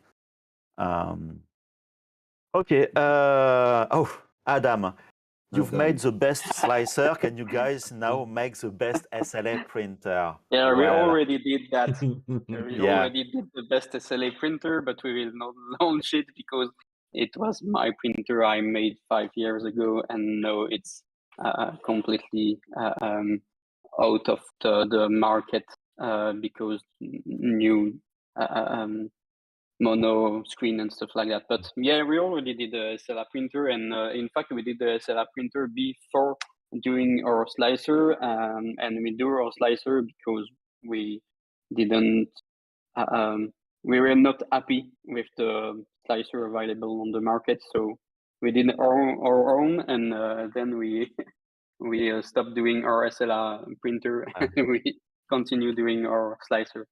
Yeah, for the little story, we have 3D printer, motherboard, operating system, and slicer. But we decided to mainly focus on the software. Before not entering into details, but now it's very complex to, let's say, produce a 3D printer in Europe if you don't do that in China for the cost and things like that. But yeah, we do that. We do Lychee Slicer. We do what we do because the core team of the company are really fanatics of 3D printings and all of that. We really breathe. We don't do a software because, okay, it's a business. Yes, of course, we need to pay the salaries and the bills, but it's because we love that. And we we think 3D printing, we use 3D printers a lot. And that's why we understand what are the needs of our users, because we are users ourselves. If you want to know a little bit stuff which is internal to the company, we have each couple of weeks a Creative Friday in the company where the company is not working, meaning that we don't do development or marketing or things like that, but we do creative stuff. The employees, the team, are able to spend some time to create some stuff in 3D printing, but it can be also laser engravers, it can be FDM printers, because also we love FDM printing as well. It can be learning, let's say, Blender or ZBrush, everything which is creative, because we won't be able to do a great software if we don't understand what creative people are doing with the slicer. Then that's why it's very important. And having a 3D printer, I mean, we know everything about 3D printing. Of course, we still need to learn because it's evolving very quickly. But yeah, really, we love that. And that's the problem, because ourselves, we need to stop sometimes, say, okay, we won't do that because just for business sake, it's not the best time, but you can't imagine so many things that we want to do, and which is great at the same time. And okay, okay, let's go to and we. Okay, I see some of the comments, but I will show. Okay, we have two new features that we would like to introduce to you. They are still in development. It's more on the fine-tuning stage, stuff that we need to do some translation stuff and more beta testing. But it's very close to the release. We consider one of them to be very mature and helpful for the user, and the other, it's a utility for people doing manual support, which will make their work relatively easier. Okay, we will show you a movie, and I will comment the movie because I don't have this build on my computer right now. Then up where my video is opening, VLC, where are you? Okay. Okay. This is a suction cup detector. This is a tool. It's been a while that we want to work on that. I don't know if you really understand what is suction cup. I spoke about that earlier when we spoke about hollowing the object. Is when you have a cup on your model because you did a hollowing, but there is no drain holes on your model. Then at some point, it's like a cup when you put inside of the water, it's outside of the water. If you push down in the water, you won't have water going inside of the cup. Or the opposite, if you have water in a cup which is immersed in water, if you go on top and you have the water there, you still have water on in the cup. And when you go outside of the water, all the water will flow. And if you go down and you have, let's say, a kind of flexible surface inside of your water, it will just suck there and doing a suction effect. And this is a very, very, sorry, it's not very easy to explain without graphics right now. This problem is very, very common in 3D printing, and there is so many failed print because of that. Even recently, I was talking to someone, a French user, who have big failed print because he had huge suction cup without hollowing. And in this video, we will show you that in action and explaining what is happening. Then we have this grumpy model that you saw before, and this model is hollowed.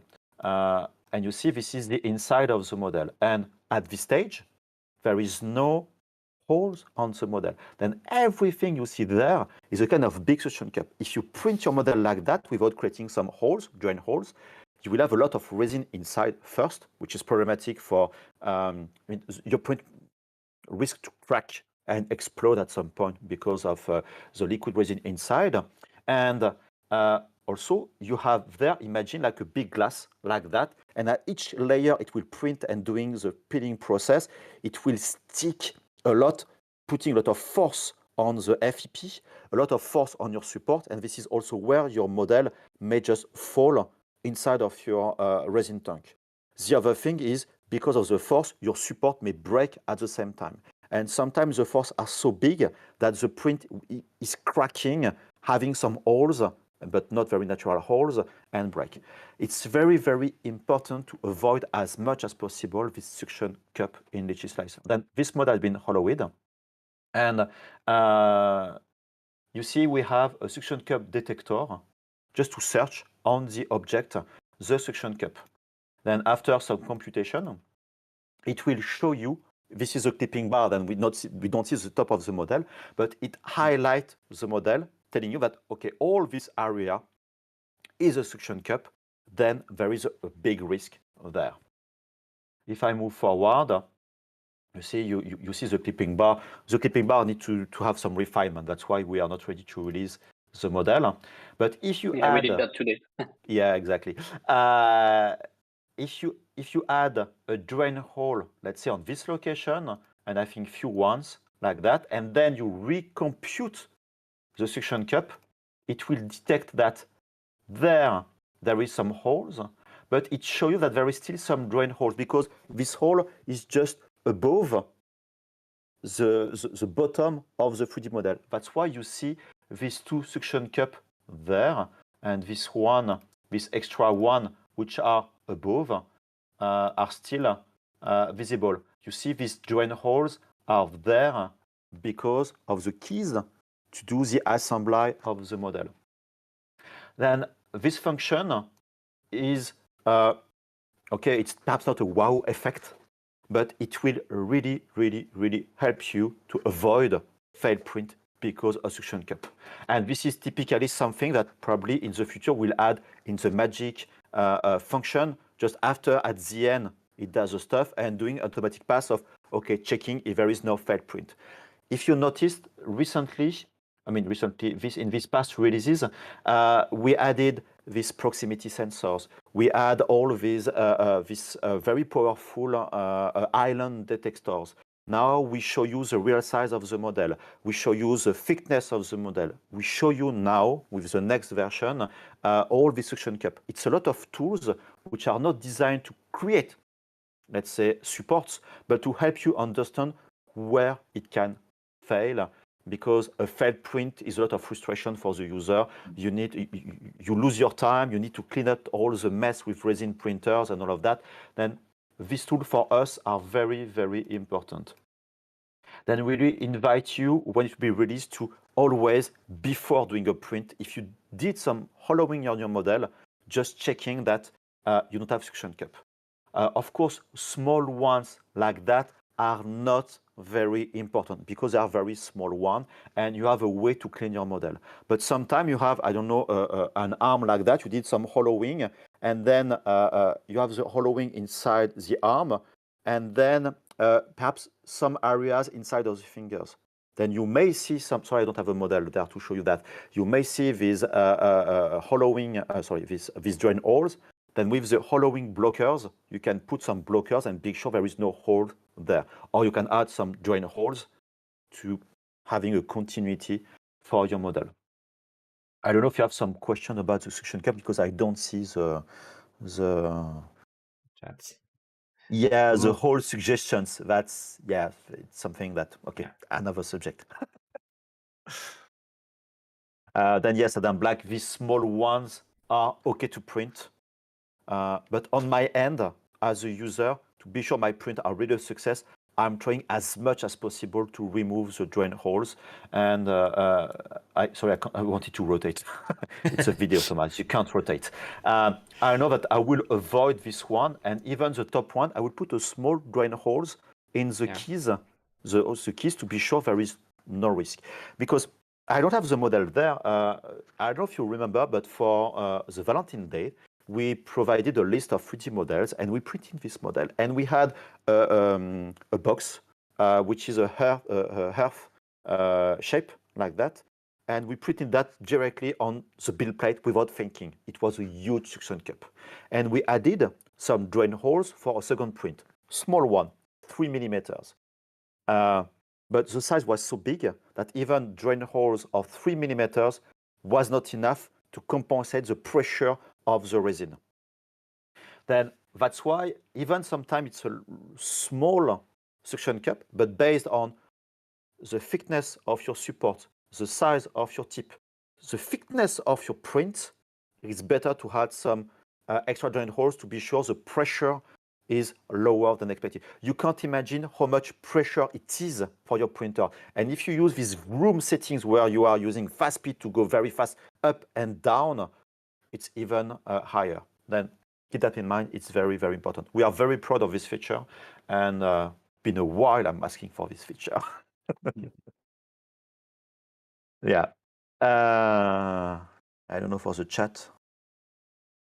Sirius was talking about the resin viscosity too. It's a huge parameter. Yeah, like exactly. Yep.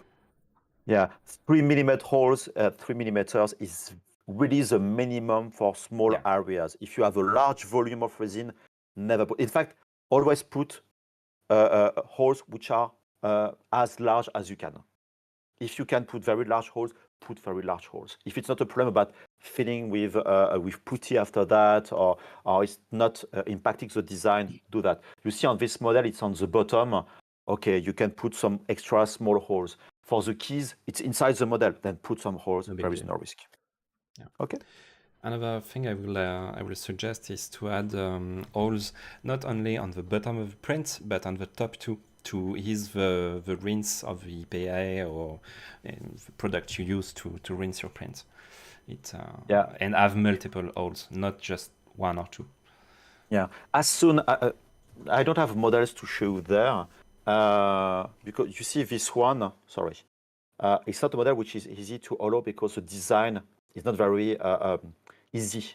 But you saw on the base, I put multiple holes to be sure I had enough. But cleaning inside is a real pain. And I don't have no, it's not there. I also have some very small UV LEDs, 12 volts LEDs, flexible one that I could put inside. But going there, it's kind of impossible. Then being very careful about having some holes. No, I don't have a model there to show that. But like said, Alexander, I don't know if you have a model and you have some keys on top or on another location, add some extra holes. It won't change your design, and it will make your cleaning process way more easier. Okay. Yeah, to fill. We have Adam that asking what's your trick for filling the holes later. You can fill the holes with wood filler and stuff like that, like Odile is saying. And in the next, not in the next version, but we will show you also during this live another new functionalities that will be part of the next beta we will launch as soon as I can, maybe next week. We are working on some amazing new feature too that will come in not the next beta, but maybe in the next one or stuff like that really soon too. And all these new functionalities will allow us to manage a lot of other functionalities. And we will try to do the 3D drain hole conversion directly inside the slicer too in another release. So you will be able to bake the model with the hollowing and with the hole directly inside Lychee Slicer without having to export in an STL and re-import in later. Yeah, you see the convert holes into geometry button that is coming soon. We will also allow you to bake the hole if you want inside the model, and we will also add the feature to just get the plug of this hole as a new object. So you will be able to select the hole, generating the plug, and you will be able to support this plug. So if you create a big hole inside the model and that it's really hard for you to wood fill or stuff like that, you will be able to get this hole as another object to maybe rotate it and to support it like another object. And so you will be able to get this plug and put it back in the model after it will be print. So it will not be in the next update. maybe not in the next one too. But yeah, the next 2 updates will bring a lot of new functionalities. We will not show you every today, but all these new functionalities come from new internal things we developed at Lychee Slicer that will allow us to make a lot of more new functionalities, and this one is coming. What you don't mean think by like a hole with cross-hatch option? I'm not very sure to understand on my end. cross hatch, I think it's like no, I don't think. Yeah, I'm very I sure. think Then No idea. come on Discord and leave us some comment and a screenshot and or images. It would be very helpful. Okay, and the other feature up there, which is an improved, let's say, preset manager. We have a lot of users who are doing a lot of support and having different settings. Then in the prepare section now, you will see in the next beta this preset manager, which is very similar to what we have right now with the light, medium, and heavy preset. And you see below we have an extra row of button, which is create, because it's waiting for creating new preset, and you will see this menu there. Then if you click on it, okay, sorry, you will have a new menu which will open there, where you will see the active preset, which is a light, medium, heavy. This one you will be able to change the values, but not, let's say, replacing them with another name and stuff like that. But below you have unassigned hotkeys, and you see next to, just on the left, these small icons which show you the position of the preset library, which is empty right now, that you can fill there. And if you change some parameters, you can create some preset based on the current parameters, and you create this new preset. And if you open, sorry, this is, let me just, you see you have light, medium, heavy, and this new light up preset which has been added. And if you open the menu, now you see that you have this light BP, which is there, and you can very easily change your parameters like that. You can create new preset, you can override the settings, you can say that you have a menu to do multiple operations, like also showing all the support with this preset. You see, you can delete, you can show only this preset, you can do everything about all these stuff. And you can create, of course, multiple support. This is only support preset. This is only one. You can change the position. You can have a huge library of support, and then you can click on it directly if you open this menu, or assign to the button of your choice the preset that you want to have. We just wanted to keep that simple with just 2 lines of buttons. If you want to put more, it starts to become a mess between all the buttons that you have to click. But at least you'll be able to save more presets and assigning to the button extra preset, your own light, medium, and heavy, and one, I don't know, for thick based, another one for I don't know, internal support, etc., etc. You have also the import and export button. If you are in the free version, it will just export the regular light, medium, and heavy like before. But if you are in a pro version, you'll be able to export everything and more stuff like that. Yeah, this new menu and this new 3 button will be only available for Pro only, and free version will still get the other way with only 3 buttons and one menu to override light, medium, heavy, but not having 6 buttons and the preset library. You will be able to manage as much as presets you want in the preset library. You will be able to manage the 3 button really easily between all your preset library. In the preset library, as Thomas showed, you will be able to just open the preset, just take this preset, put that on the support with the override button, but without having to place it in the 6 button upside. And also we will be able to, as a pro version, you will be able to import and export every of your preset library. So if you have an hundred of presets, you will be able to export them and send them to the community or stuff like that. And the other pro user will be able to import all your preset library with a small modal that will show every of your presets. If there is some preset that you already have, it will be shown inside this modal, and you will be able to just check which one you want, or maybe just import everything. So yeah, it's a really big base of a new preset library with as much as preset you want. You can name it, you can rename it, you can override them, you can put them in the 3 buttons and stuff like that. Yeah. Did we put already the hotkeys or not? I'm not very sure. There is hotkeys. Not now. Yeah.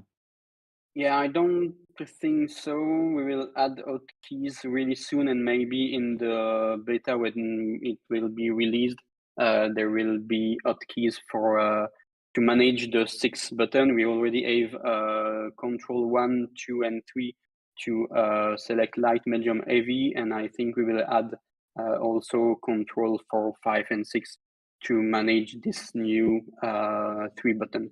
I think it's already done, but it will be maybe done in the next release, or maybe the next one.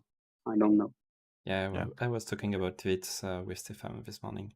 And a last thing that is a little tricky and a little hidden, if you press Shift, you can delete the support really quickly.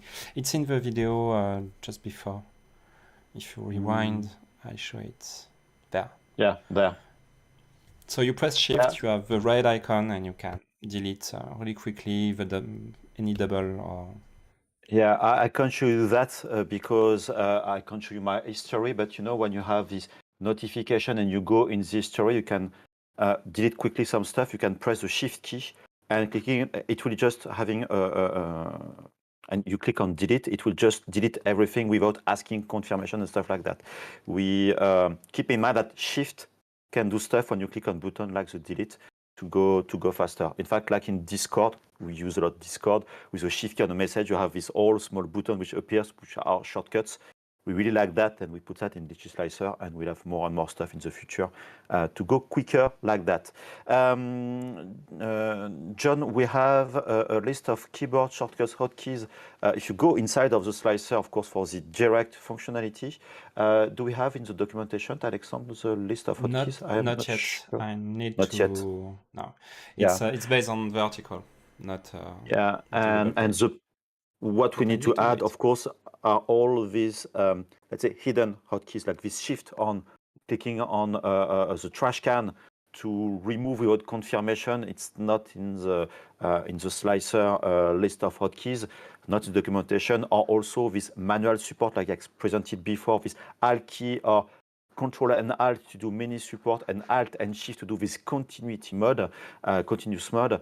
Yeah, it needs to be added in the documentation and in the hotkeys. In fact, we need to have a specific documentation just for this manual support and this continuous mode, etc., etc. Then, yes. It's a good idea to have a look at the shortcut editor, because a lot of shortcuts don't have a shortcut assigned by default, and you can change your workflow and edit your workflow. And by the way, the make selected support for favorite 1, 2, 3 is in the slicer already. So it's not binding, but you can bind to anything you want. Yeah. Kevin, who arrived recently, the preset library, in fact, your preset library, this improve preset stuff, will be in the next beta, hopefully, which will be released hopefully next week. Also with the suction cup detector. We have more stuff in the incoming betas. In fact, we released recently this new stable version.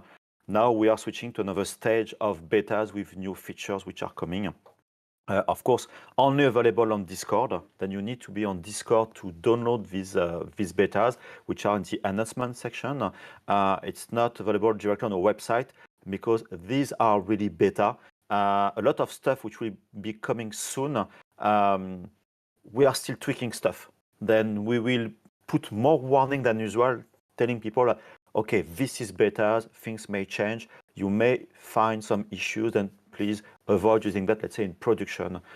We don't know yet, we need to finish our testing, but some stuff will need, we need to be, let's say, more careful when using them. We know I that. just checked.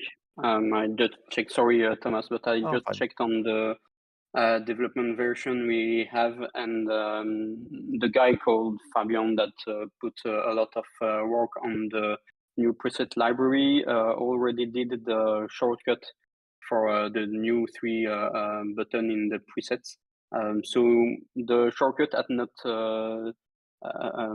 put by default. You will have to go to the settings to change your shortcut if you want. So yeah, you go on preferences, and then in shortcut editor, you already have the control 1, 2, and 3, and just beside you will have the make selected support for the new 3 new presets that will be empty by default, and you will be able to set your own if you want.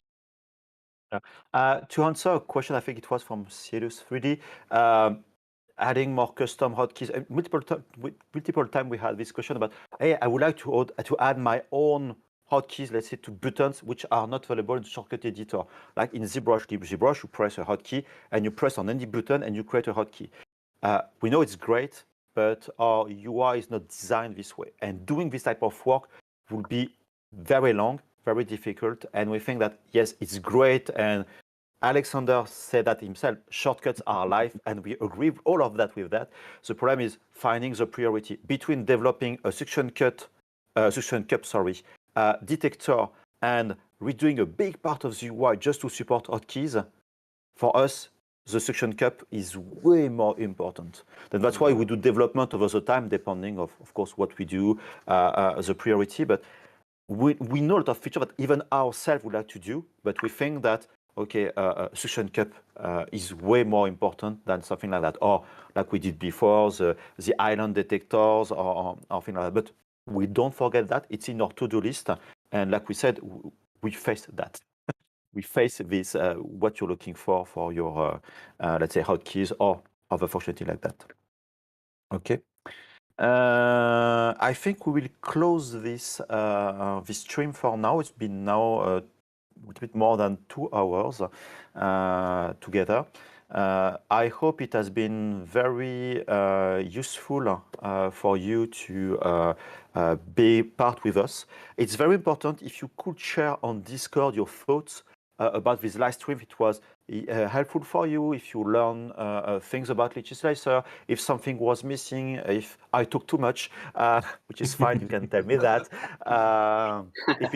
If our English was fine. You know, it's very difficult for us to evaluate if it was easy for you to follow, if our English was fine, if you understand easier our explanations, etc. Because if you think it's fine, we'll do more. We want to do more. We want to do a private stream for premium users where we'll do specific Q&A with them, but also for the community, for everyone. Perhaps some of them will be very targeted to a specific point, will be shorter. Perhaps we'll have the problem of the time of the day because we have multiple time zones between the US, Europe, and Asia, which will be quite complex. But your feedback is very important. That's why, also for Lychee Slicer, obviously, then share with us your thought, what we need to improve, what we need to keep. And I hope it has been great for you. You enjoyed your time with us together tonight, because it's tonight right now in France. Yeah, I don't know and stay tuned because there is a lot coming in the next beta, the next one, and still the next one. There will be a lot of new features and new, really exciting stuff. We only show you 2 of them today. There will be more in the next update, and then we will be even more in the next one. So stay tuned. Yeah, you see, something that I would like to do, perhaps not the whole team, but I mean the whole team. So for us, perhaps just, I don't know, Julian and myself or Alexandre or whatever. Hopefully, we will do for perhaps each new major feature release or new version, doing a live stream just to present these new features, the tips and tricks, and of course some small Q&A, being more active with you and and help you learning, of course, 3D printing and Lychee Slicer. Okay. We of course read all the comments later. I don't know if Julian, Alexandre, or Tommy, you want to say something else? No, just Yeah. follow us Funny. on the socials. Follow us on Discord. Come chat with us. We respond every time. So just follow us on social and stay tuned. Yeah, we spoke about Discord, but we just started our first video on TikTok today, if I'm not wrong. Yeah, true. We will be more present on TikTok, mainly showcasing some tips and tricks and resin labs, because we do a lot of resin labs. Like you said, Instagram, Twitter, Facebook, the Facebook group and the Facebook page, LinkedIn. We need to improve also LinkedIn. Then be there, leave our messages. But like we said before, Discord is really where we are. That if you want to exchange, be on Discord, which is best for us if we want to exchange together, but feature request, usage of the software, tips and tricks, and just avoid pinging us at any time of the day, because sometimes people are pinging us, sending some notification at 3 a.m. or 5 a.m. and sometimes we try to sleep. No, Anyway, sorry, this is not so yeah. much. Yeah, Julian need to sleep, and I'm fighting against Julian to go to bed. Okay, yeah, I see some commit at 4 a.m. the morning. Yeah, this It's is the just way for we're you guys. working. Yeah, exactly. And he's up at 8. Yeah, exactly. No. 8:55 for the first Yeah, meeting 9. at 9. Yeah, Yeah. yeah. Okay. Thank you, everyone. Have a nice end of day or good morning, wherever you are. Whatever. We hope you enjoyed. Keep healthy. Enjoy 3D printing. Enjoy Lychee Slicer. Share about Lychee Slicer everywhere. We do our best to provide you the best software for 3D printing, and we hope we do that well. At least we put all our energy and heart and everything in making 3D printing enjoyable. Then thank you, everyone, and see you soon. Bye Thank bye. you. Bye. Bye Thanks so bye. much.